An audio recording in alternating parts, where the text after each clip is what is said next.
Next topic है हमारा car on A level circular road. जब हमने एक कार को देखा कि एक सर्कुलर रोड पर मूव कर रही है, तो यहाँ पर जो कार होगी उसका वेट होगा डाउनवर्ड डायरेक्शन में, कार का वेट होगा mg, और जो इसकी नॉर्मल रिएक्शन होगी वो होगी r, जो कि अपवर्ड डायरेक्शन के अंदर है।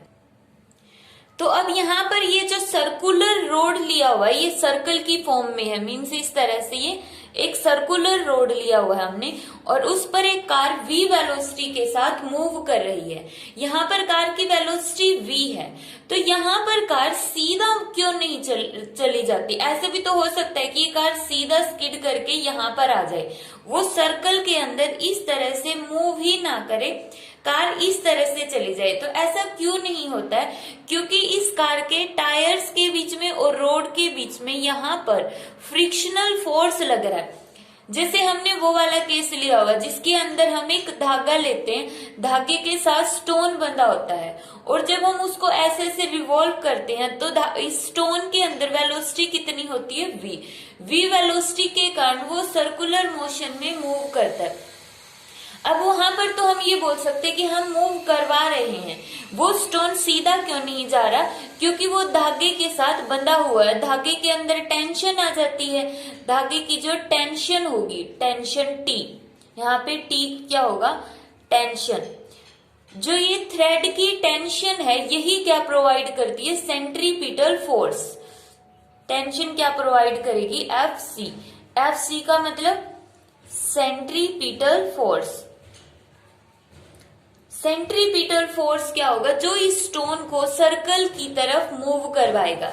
जो ये टेंशन है यही टेंशन कन्वर्ट हो जाती है सेंट्रीपिटल फोर्स के अंदर, क्योंकि ये टेंशन ही तो, जो थ्रेड की टेंशन है यही तो इस स्टोन को सेंटर की तरफ खींच रही है। इसलिए पार्टिकल के अंदर v वेलोसिटी होने के बावजूद भी पार्टिकल स्ट्रेट ना मूव करके सर्कल के अंदर मूव कर रहा है।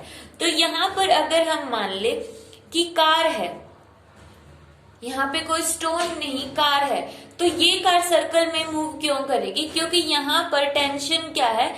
कौन प्रोवाइड करवा रहा है? टेंशन की जगह यहाँ पर फ्रिक्शनल फोर्स है, जो किसमें कन्वर्ट हो गया है? सेंट्रीपिटल फोर्स के अंदर कन्वर्ट हो गया है। जिस तरह थ्रेड वाले केस के अंदर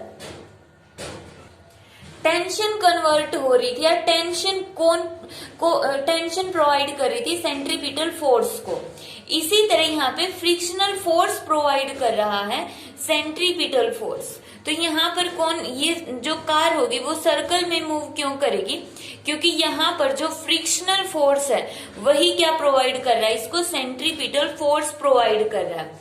अब जो कार है वो वर्टिकल डायरेक्शन में, ऐसा नहीं है कि वो कूदते हुए चलेगी सड़क के ऊपर। क्यों नहीं चलेगी? क्योंकि कार ने सड़क के ऊपर कितना वेट डाला है? इसका mg। तो यहाँ पर जो ये रोड होगा, ये सरफेस होगा, ये भी कार के ऊपर रिएक्शन देगा कितनी? r is equal to mg। तो कार की अगर वर्टिकल डायरेक्शन के अंदर कोई भी एक्सीलरेशन नहीं है तो हम क्या बोलेंगे? r is equal to mg। अब यहाँ पर जो फ्रिक्शनल फोर्स है, फ्रिक्शनल फोर्स कितना होगा? Frictional force between tyres of car and road, road के बीच में कितना फ्रिक्शनल फोर्स होगा? तो यहाँ पे फ्रिक्शनल फोर्स हो गया म्यू आर, आर की जगह हम पुट करेंगे mg। ये हो गया फ्रिक्शनल फोर्स। अब हमें पता है कि ये जो कार है वो इस सर्कुलर रोड पर क्यों मूव कर रही है? वो स्किड क्यों नहीं कर जाती? सीधी क्यों नहीं आ जाती? इस तरह से टर्न क्यों कर जाएगी? क्योंकि फ्रिक्शनल फोर्स ही क्या प्रोवाइड करता है उसको? Centripetal force. तो यहाँ पर हम लिखेंगे कि the car remains moving on the road, the car remains moving on the road if centripetal force is equal to frictional force। यहाँ पे फ्रिक्शनल फोर्स की वैल्यू है म्यू mg और सेंट्रीपिटल फोर्स हो जाएगा mv स्क्वायर r के equal. तो यहाँ पे जब हम v की वैल्यू निकालेंगे, m से m कैंसिल, तो v की वैल्यू आ जाएगी under root mu r g. R को इस साइड ले आएंगे तो म्यू आर जी, और अंडर रूट स्केयर को जब हम इस साइड लेकर आएंगे तो किसमें कन्वर्ट हो गया, अंडर रूट के अंदर। तो इसमें ये बताया गया कि अगर वेलोसिटी इस टर्म के इक्वल है, वेलोसिटी इसके या फिर इससे लेस देन है इस टर्म से, तो जो कार होगी वो सर्कल के अंदर मूव करेगी।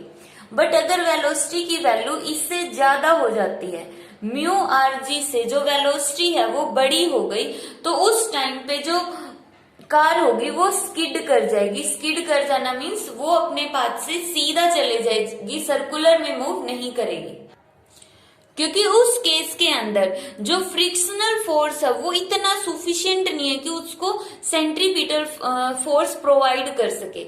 वहां पे फ्रिक्शनल फोर्स की वैल्यू क्या हो जाती है, कम हो जाती है, और उस कार की वेलोसिटी ज्यादा हो जाती है। तो जो फ्रिक्शनल फोर्स होगा या जो यहाँ पर फ्रिक्शनल फोर्स है वो सुफिशिएंट नहीं होगा to provide the centripetal force.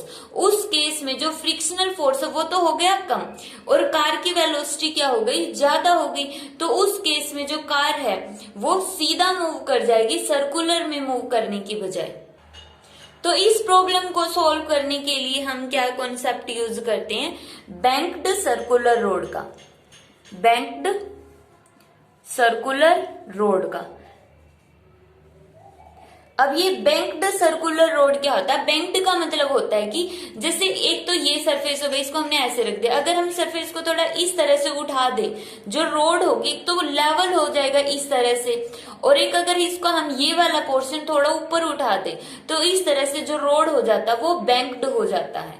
तो इस प्रॉब्लम को सॉल्व करने के लिए कि अगर वेलोसिटी बाई चांस ज्यादा भी हो जाती है तो उस केस में जो कार है वो स्किड ना करे, तो इसके लिए हमने रोड को बैंक्ड कर दिया है, एक साइड से ऊपर उठा दिया है। तो ये था car on A level circular road.